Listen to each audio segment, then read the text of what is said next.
L'artiste sculpteur Teva Victor vient de terminer un nouveau Tiki Teva destiné au décor d'un manoir britannique, 1,50 m de haut pour un poids d'environ 1,5 tonne. L'œuvre imposante doit être expédiée très prochainement par voie maritime. Andy Ebb nous la présente. Une tête imposante, munie de yeux immenses et d'une bouche pulpeuse, le dernier tiki de Teva Victor incarne tous les ingrédients du tiki marquisien.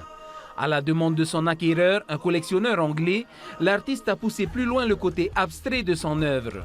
Il y a deux facettes totalement différentes, une avec un œil réaliste et pour autant et cette bouche, et de l'autre côté des lignes différentes. Enfin voilà, vous la regarderez en image, c'est beaucoup plus joli que n'importe quel mot. De la recherche de la pierre à son acheminement à l'atelier, 2 mois de travail ont été nécessaires pour arriver à ce résultat. Celle-ci, c'est une phonolite, c'est-à-dire que c'est une pierre de Moorea que je suis allé chercher là-bas, on l'a trouvée, on l'a ramenée de Moorea, donc on prend tout le temps que ça prend. On l'a ramenée de Moorea, l'amener jusqu'ici pour pouvoir ensuite la positionner et la sculpter de cette manière-là. Ouais.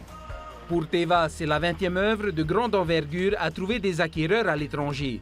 Celle-ci devrait partir pour l'Angleterre d'ici le mois de décembre. Pour la suite, Teva finalise déjà son futur projet, le portrait de son père Paul-Émile Victor. En attendant le feu vert du maire de Bora Bora, il sera exposé sur le quai de Veitapé avec 2 autres pièces sur la guerre mondiale et le navigateur Alain Gerbaud.